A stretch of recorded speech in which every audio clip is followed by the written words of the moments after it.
हाँ जी, meiosis cell division पढ़ना start किया था अपन ने। मियोसिस के इंट्रोडक्शन के बारे में अपन ने देखा। मियोसिस के दो स्टेप होते हैं, meiosis first, meiosis second. Meiosis first के अंदर कौन कौन से सब स्टेजेस होती है उसके बारे में अपन ने बात की। लेप्टोटीन, जाइगोटीन, पैकेटीन, डिप्लोटीन और डाइकाइनेसिस। चारों स्टेज पढ़ने के बाद में अब अपन लोग आगे कंटिन्यू करने वाले हैं मियोसिस की इन डिवीजन का कंप्लीट एक्सप्लेनेशन। ये डिवीजन की जब सेल डिवीजन की जब ये फेजेस चलती है तो इन फेजेस के अंदर आपके पास में क्रोमोसोम किस तरीके से और कैसे कैसे बिहेव करता है। यहाँ पे आपके पास में एक छोटा सा डायग्राम दिख रहा है। ये डायग्राम आपके पास में सेल साइकिल की G2 फेज का है। सेल साइकिल के इंटरफेस के अंदर अपने पास में तीन स्टेजेस होती है। तीन स्टेजेस कौन कौन से? तो फर्स्ट स्टेज आपके पास होती है G1 जिसे अपन ग्रोथ 1 बोलते हैं, S फेज जिसे अपन बोलते हैं सिंथेटिक फेज, और आपके पास G2 फेज यानी कि ग्रोथ 2 फेज होती है। G2 फेज जो होती है आपके पास में ग्रोथ सेकंड फेज जो आपके पास S फेज यानी कि सिंथेसिस फेज के जस्ट बाद के वाली स्टेज होती है। S फेज के अंदर आपके पास में दो सबसे इंपॉर्टेंट इवेंट्स होते हैं पूरे सेल साइकिल से रिलेटेड। पहला आपके पास में जो क्रोमेटिन मटेरियल होता है यानी कि जो डीएनए होता है वो आपके पास रेप्लिकेट करके सेल के अंदर खुद का अमाउंट कर लेता है डबल करने के बाद में आपके सेल के अंदर एक ऑर्गन होता है, इसका नाम होता है सेंट्रियोल, जो दो सेंट्रोसोम का बना होता है। सेंट्रियोल होता है आपके पास में दो सेंट्रोसोम्स के अंदर आगे जाके क्या करेगा, स्प्लिट कर जाएगा। साथ में अपन इसको ऐसे बोल सकते हैं सेंट्रोसोम्स का भी क्या होता है, डुप्लीकेशन होता है। यानी इस G2 फेज के अंदर आपके पास जो सेल है उस सेल के पास में जो क्रोमेटिन मटेरियल है डीएनए का अमाउंट आपके पास में कैसा है, डबल। और इस सेल के पास में अभी आपके पास में सेंट्रोसोम जो है आपके पास में कितने, दो है। G2 फेज के बाद में सेल जैसे आपके पास में सेल डिवीजन की M फेज के अंदर एंट्री करती है तो मियोसिस फर्स्ट के अंदर जो आपके पास में पहली स्टेज आती है उस स्टेज का नाम आपके पास में होता है प्रोफेज फर्स्ट। यानी अब क्या करेगी सेल आपके पास में G2 के अंदर से जाएगी मियोसिस 1 के अंदर, और मियोसिस के अंदर किसके अंदर एंट्री करिए आपके पास में, प्रोफेज 1 के अंदर एंट्री कर रही है। अपन ने पिछले वाले वीडियो के अंदर देखा था ये जो प्रोफेज 1 स्टेज है, ये प्रोफेज 1 स्टेज आगे जाके अपन लोग इसको 5 अलग अलग सब स्टेजेस के अंदर डिवाइड करते हैं। 5 स्टेजेस कौन कौन से आपके पास, तो पहली है लेप्टोटीन के बाद सेकंड आपके पास में जाइगोटीन, पैकेटीन, डिप्लोटीन और डाइकाइनेसिस। इन पांचों स्टेजेस के बारे में अपन को थोड़ा सा पढ़ना है। पहली स्टेज मियोसिस 1 प्रोफेज 1 की पहली स्टेज, नाम इसका आपके पास में लेप्टोटीन स्टेज। लेप्टोटीन स्टेज के बारे में अपन को क्या क्या चीजें याद रखनी है, किस तरीके से इसको पढ़ना है, उससे पहले आपके माइंड के अंदर प्रोफेज से रिलेटेड सारी चीजें होनी चाहिए। अपन ने देखा था प्रोफेज के अंदर आपके पास में जब भी सेल प्रोफेज के अंदर एंटर करती है तो प्रोफेज के अंदर आपके पास पूरी प्रोफेज का लोग आपके पास में पहला जो इवेंट चलता रहता है उसका नाम आपके पास में क्या है, मैं 4 इवेंट यहाँ पे आपके साइड के अंदर लिख रहा हूँ। पहली चीज मैं यहाँ पे लिख रहा हूँ जो आपके पास में क्रोमोसोम्स होते हैं। कौन होते हैं आपके पास में, क्रोमोसोम्स। इन क्रोमोसोम्स का कंडेंसेशन पूरे आपके पास में प्रोफेज के लॉन्ग चलता रहेगा। सेंट्रोसोम जो आपके पास में है, सेंट्रोसोम जिसका आपके पास में एस फेज के अंदर डुप्लीकेशन हुआ था वो आपके पास में क्या करेगा, ऑपोजिट पोल के साइड में मूवमेंट करता रहेगा। तीसरी चीज आपके पास में जो न्यूक्लियर मेम्ब्रेन होती है ये आपके पास में धीरे धीरे क्या करेगी, आपके पास में रप्चर होती रहेगी, और रप्चर के साथ साथ आपके पास में जो न्यूक्लियोलस होती है वो न्यूक्लियोलस भी आपके पास में क्या करेगी, धीरे धीरे गायब होती रहेगी। यानी कि 4 इवेंट आपके पास में पूरी प्रोफेज के अलॉन्ग कंटिन्यूसली चलते रहेंगे। बढ़िया बात है। मियोसिस 1 की जो पहली स्टेज आपके पास में लेप्टोटीन स्टेज, इस स्टेज के अंदर आपके पास में इनिशियली अपन लोग क्या देखेंगे, जो आपके पास में सेंट्रोसोम है, आपको यहाँ पे दिख रहे हैं दो, क्या है आपके पास में ये दोनों आपके पास में सेंट्रोसोम। ये सेंट्रोसोम अपने डुप्लीकेशन होने के बाद में ऑपोजिट पोल की साइड मूवमेंट कर रहे हैं, सेल के ऑपोजिट साइड की ओर क्या कर रहे हैं, मूवमेंट कर रहे हैं। यहाँ पे अपन को न्यूक्लियर मेम्ब्रेन दिख रही है जो धीरे धीरे रप्चर हो रही है आपके पास में, और क्रोमोसोम्स जो है उनका कंडेंसेशन जस्ट क्या होता है, स्टार्ट होता है। इस लेप्टोटीन स्टेज के अंदर अपन लोग जब बात करते हैं तो इसके अंदर अपन लोग क्या देखते हैं, क्रोमोसोम्स का कंडेंसेशन जस्ट स्टार्ट होता है, और क्रोमोसोम यहाँ पे अपन को पतले पतले से थ्रेड की फॉर्म में थ्रेड लाइक स्ट्रक्चर्स के अंदर क्या करते हैं, दिखना स्टार्ट कर जाते हैं। ये मियोसिस फर्स्ट प्रोफेज फर्स्ट की पहली स्टेज है जिसका नाम आपके पास में लेप्टोटीन। याद क्या रखना अपन को, इस स्टेज के अंदर आपके पास जो क्रोमेटिन मटेरियल था वो क्रोमोसोम में कंडेंस होना शुरू करता है, और किसकी फॉर्म में दिखता है अपन को, थ्रेड के फॉर्म में, यानी कि थ्रेड लाइक स्ट्रक्चर के अंदर दिखना शुरू हो जाता है। लेप्टोटीन के बाद में जब हम लोग दूसरी स्टेज की बात करते हैं तो लेप्टोटीन के बाद आगे वाली जो स्टेज आपके पास में आएगी उसका नाम आपके पास में होगा जाइगोटीन स्टेज। इस स्टेज के अंदर आपके पास में क्या होता है, तो ये आपके पास में आपकी सेल हुई जो आपके पास मियोसिस 1 शो करी थी। सेल के अंदर आपके पास में सेल के बीच में आपके पास न्यूक्लियर मेम्ब्रेन, थोड़ा सा बड़ा बना लेते हैं इसको अपन लोग।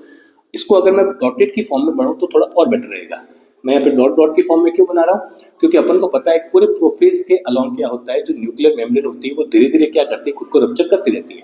तो आपके ये जो आपके पास डॉटेड फॉर्म में लाइंस दिख रही है ये आपके पास में एम शॉर्ट में दिख रहा है, यहाँ पे न्यूक्लियर मेम्ब्रेन जो धीरे धीरे खुद को क्या कर रही है, रप्चर करना शुरू कर रही है। सेंट्रोसोम के बारे में अपन ने देखा था कि जो आपके पास सेंट्रोसोम था वो अब क्या काम कर रहा है आपके पास में, तो सेंट्रोसोम जो होगा, कौन था भाई, सेंट्रोसोम। जो आपके पास सेल के ऑपोजिट पोल पर जाने के लिए रवाना हुआ था, अब वो धीरे धीरे क्या कर रहा है, सेल के ऑपोजिट पोल की साइड में मूवमेंट कर रहा है। अच्छी बात है। यहाँ पे जो आपको क्रोमोसोम्स दिख रहे हैं जिनका आपके पास कंडेंसेशन हो रहा है, वो अब आपके पास में ज़ाइगोटिन स्टेज के अंदर क्या करते हैं, एक बार ध्यान से देखना, इन क्रोमोसोम्स का कंडेंसेशन थोड़ा साइड में थोड़ा और बढ़ना स्टार्ट होता है। यानी कि पहले जो अपन को थ्रेड के फॉर्म में दिख रहे थे, अब इनकी अपीयरेंस जो होती है आपके पास में थ्रेड से थोड़ी सी क्या होती है भाई, ज्यादा होना शुरू होती है। और क्रोमोसोम्स अपने पास में कुछ अपन को इस फॉर्म में इस तरह से अपन को दिखाई देने लगते हैं। अब आपके दिमाग के अंदर थोड़ी सी एक बात आनी चाहिए, मैं यहाँ पे जिस सेल के बारे में बात कर रहा हूँ वो सेल आपके पास में डिप्लॉइड सेल है। कैसे सेल है भाई आपके पास में, डिप्लॉइड सेल। मेरे को कैसे पता चल रहा है सेल डिप्लॉइड है या फिर हैप्लॉइड, तो इस सेल के अंदर जो मेरे को क्रोमोसोम्स दिख रहे हैं वो दोनों क्रोमोसोम आपके किस फॉर्म में, पेयर की फॉर्म में। चलो अच्छी बात है। यहाँ पे अगर मैं बात करूँ सेल डिप्लॉइड यानी कि क्रोमोसोम्स के अंदर जो आपके क्रोमोसोम जो आपके पास में वो दो के पेयर के अंदर यानी कि एक सेट की फॉर्म में पूरा पूरा, और 2n इक्वल्स टू कितने हो रहे हैं आपके पास, 1 2 3 4। तो भाई सेल के लिए आपके पास लिख सकता हूँ 2n इक्वल्स टू 4। ये 2n इक्वल्स टू 4 क्या चीज नोटिस करा रहा है मेरे को, 2n है, इसका मतलब सेल आपके पास में डिप्लॉइड यानी कि क्रोमोसोम पेयर्स की फॉर्म में, और टोटल नंबर ऑफ क्रोमोसोम आपके पास में कितने हैं, तो 1 2 3 4 यहाँ पे आपके पास में क्रोमोसोम्स के पेयर है। क्लियर था मामला। अब अपन को यहाँ पे क्या चीज दिख रही है, देखो ध्यान से सुनना सब लोग। एक डिप्लॉइड सेल के अंदर आपके पास में जितने भी पेयर वाले क्रोमोसोम होते हैं, उन पेयर वाले क्रोमोसोम के लिए अपन लोग एक वर्ड यूज करते हैं। क्या वर्ड होता है आपके पास में, वो उस वर्ड का नाम आपके पास में होता है होमो, साथ में लोगस क्रोमोसोम। आपके क्वेश्चन इंपॉर्टेंट आता भी है एग्जाम के अंदर, छोटे सी डेफिनेशन पूछी जा सकती है। होमोलोगस क्रोमोसोम क्या होता है, होमोलोगस क्रोमोसोम क्या होता है, तो किसी भी डिप्लॉइड सेल के अंदर जो आपके पास में पेयर्ड वाले क्रोमोसोम होते हैं, इन पेयर्ड क्रोमोसोम्स को अपन लोग क्या बोलते हैं भाई, होमोलोगस क्रोमोसोम बोलते हैं। एक डिप्लॉइड सेल के अंदर जितने भी पेयर वाले क्रोमोसोम होंगे उनको अपन लोग क्या बोलेंगे भाई, होमोलोगस क्रोमोसोम बोलेंगे। यहाँ पे आपके पास में जो होमोलोगस क्रोमोसोम होते हैं वो क्या करते हैं, सेल डिवीजन की जाइगोट फेज के अंदर जैसे इनका कंडेंसेशन होना शुरू होता है तो एक दूसरे के पास पास आते हैं। चलो बढ़िया बात है। जब ये एक दूसरे के पास पास आते हैं तो होमोलोगस क्रोमोसोम के पास पास आने के प्रोसेस को अपने पास में वर्ड यूज करते हैं अपन लोग, उसको अपन लोग बोलते हैं सिनेप्सिस। क्या वर्ड बोलेंगे भाई, सिनेप्सिस। क्वेश्चन आता है इसके ऊपर भी, सिनेप्सिस क्या होता है आपके पास में, तो सिनेप्सिस वर्ड का मींस आपके पास में क्या होता है, होमोलोगस क्रोमोसोम्स के एक दूसरे के पास पास आने के प्रोसेस को अपन लोग क्या बोलते हैं, सिनेप्सिस बोलते हैं। जब दो होमोलोगस क्रोमोसोम कंडेंस होकर खुद का एक पेयर का फॉर्मेशन कर देते हैं तो इस पेयर वाले होमोलोगस क्रोमोसोम को अपन लोग बोलते हैं सिनेप्टोमियल, और साथ में क्या नाम आ जाएगा इसका, कॉम्प्लेक्स। क्लियर है मामला। तो आपके क्वेश्चन किसी भी नाम से आ सकता है। आपको क्वेश्चन पूछ सकता है बताओ सिनेप्सिस सेल डिवीजन की किस फेज में होता है, ज़ाइगोटिन फेज के अंदर। होमोलोगस क्रोमोसोम खुद का पेयर बनाना कब स्टार्ट करते हैं, तो ज़ाइगोटिन स्टेज के अंदर पेयर बनाना स्टार्ट करते हैं। होमोलोगस क्रोमोसोम सेल डिवीजन के अंदर किस फॉर्म के अंदर आपके पास में सिनेप्टोमियल कॉम्प्लेक्स का फॉर्मेशन होता है, तब भी आपके पास आंसर कौन सी स्टेज आएगी, ज़ाइगोटिन स्टेज जाएगी। अब यहाँ पे अपन लोग जिस क्रोमोसोम, अगर इस क्रोमोसोम के पेयर के ऊपर बात करें तो एक क्रोमोसोम का पेयर आपके पास में जिस फॉर्म में आपको दिख रहा है ना, इस फॉर्म के लिए अपन लोग एक वर्ड यूज करते हैं, इसको अपन बोलते हैं टेट्राड। क्या वर्ड बोलेंगे भाई आपके पास में, टेट्राड।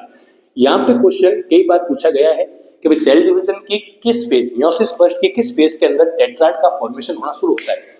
अगर आपको क्वेश्चन ऐसे पूछे टेट्राड का फॉर्मेशन कब होना शुरू हो रहा है, तो टेट्राड का फॉर्मेशन होना शुरू आपके पास में किस स्टेज में हो रहा है भाई, ज़ाइगोटिन स्टेज के अंदर हो रहा है।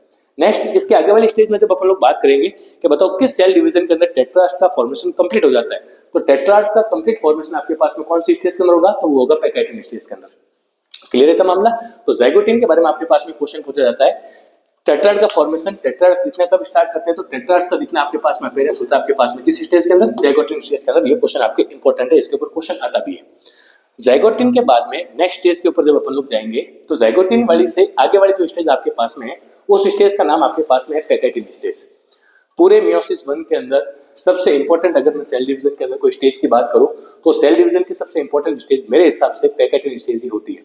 क्यों होती है, रीजन क्या है इसका, आओ देखते हैं थोड़ी देर के अंदर अपन लोग।